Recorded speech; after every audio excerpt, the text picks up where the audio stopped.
Всем привет! Если вы такой же любитель кабачков, как и я, то вам обязательно понравится этот рецепт. По этому рецепту кабачковые оладушки получаются очень пышными. Они хорошо прожариваются и не опадают и не разваливаются. Ну а самое лучшее, и это то, что отличает эти кабачковые оладьи от всех остальных, это то, что для этого рецепта кабачки мы отжимать не будем. Сюда идет и сам кабачок, и кабачковый сок, который из него выделился.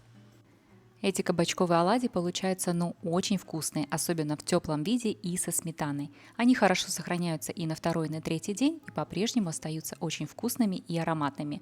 Все ингредиенты для этого рецепта сейчас есть на экране, они также всегда есть в описании под видео, и давайте начнем готовить. Для этого рецепта нам понадобятся кабачки. Они должны быть молоденькие, я их почистила, обрезала все лишнее, и я возьму 3 штучки, можно взять 4. Общая масса килограмм 250-300 грамм примерно. Кабачки нужно будет натереть на мелкой терке. Молодой кабачок нет необходимости очищать, поэтому натираем его вместе со шкуркой. Это не только вкусно, но и полезно. А также это еще и красиво, добавляет какую-то текстуру и цвет. У меня кабачки домашние и более нежные, и более влажные, чем обычные магазины, поэтому у меня жидкости может быть немножко больше, чем у вас получится. Но в этом нет ничего страшного. Сюда же в общую массу добавляем 2 яйца, и нам понадобится чесночок. Я возьму 3 крупных зубчика. Продавливаем их через чеснокодавку. По желанию, конечно, можно использовать и сухой чеснок, но я люблю свежий, он дает больше аромата и вкуса. Сюда же я добавляю свежий молотый черный перец, он дает определенный аромат и очень хороший вкус кабачку. Буквально щепотки будет достаточно. И также я добавлю немного специй для овощей. Это у меня домашние специи, я их сама приготовила. Если вам интересно, у меня есть видео на канале, как их готовить. И сюда же я добавляю 1 чайную ложку с небольшой горкой соли. Также нам понадобится 2 столовые ложки майонеза. Я буду наливать на глаз, но это 2 столовые ложки с небольшой горкой. Всю эту массу хорошенечко перемешиваем. Если по какой-то причине вы не хотите использовать майонез в этом рецепте, то можно его заменить либо на сметану, либо на греческий йогурт. Хорошенечко перемешиваем массу, масса получается достаточно жидкая, она еще не готова.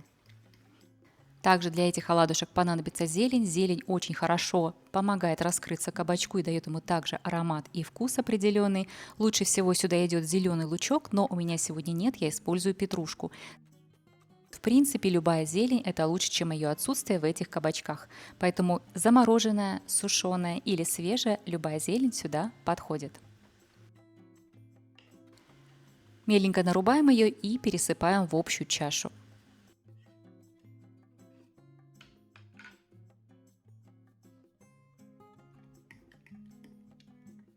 Снова быстренько перемешаем и будем добавлять оставшиеся ингредиенты. У нас еще остался разрыхлитель и мука. Муки понадобится от 7 до 9 столовых ложек с большой горкой. У меня кабачки очень нежные и очень свежие, только-только-только с грядки недавно, поэтому они очень влажные.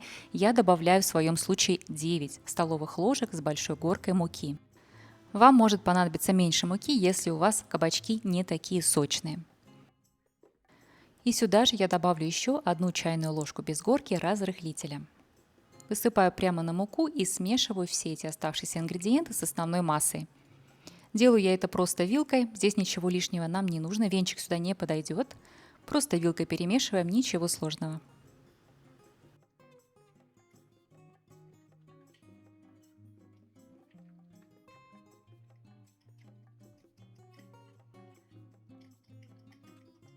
Обычно я начинаю делать эти кабачковые оладьи минут за 40 до того момента, когда я планирую их жарить. А все дело в том, что нам нужно будет оставить эту массу постоять. Она должна постоять где-то минут 20-30. За это время мука лучше впитает в себя все жидкости, начнет развиваться клейковина и масса станет более густой.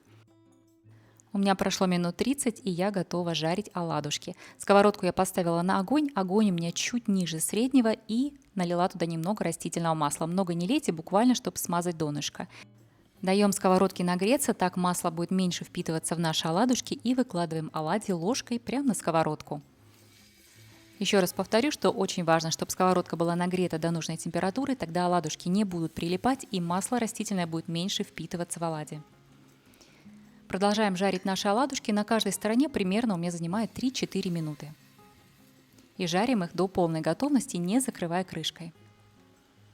Эти оладушки не расплываются, как вы видите, они хорошо держат форму. Вот как я их налила ложечкой, так они и держат форму. Не расплываются, они хорошо поднялись, обжарились. Посмотрите, как много у меня их получилось.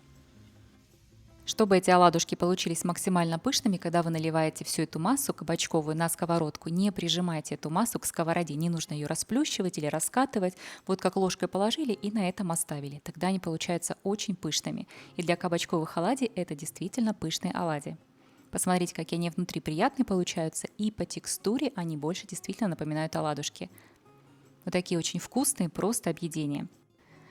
Оладушки получаются, но очень вкусными, просто безумно вкусные, я их обожаю. Очень пышные, очень ароматные, буквально немножко чесночка, очень вкусно. Ну а со сметаной, конечно, нельзя такие оладьи есть без сметаны, ребят. Если у вас все еще сезон кабачков, то на канале у меня есть еще некоторые рецепты с кабачками, поскольку кабачок один из самых моих любимых овощей.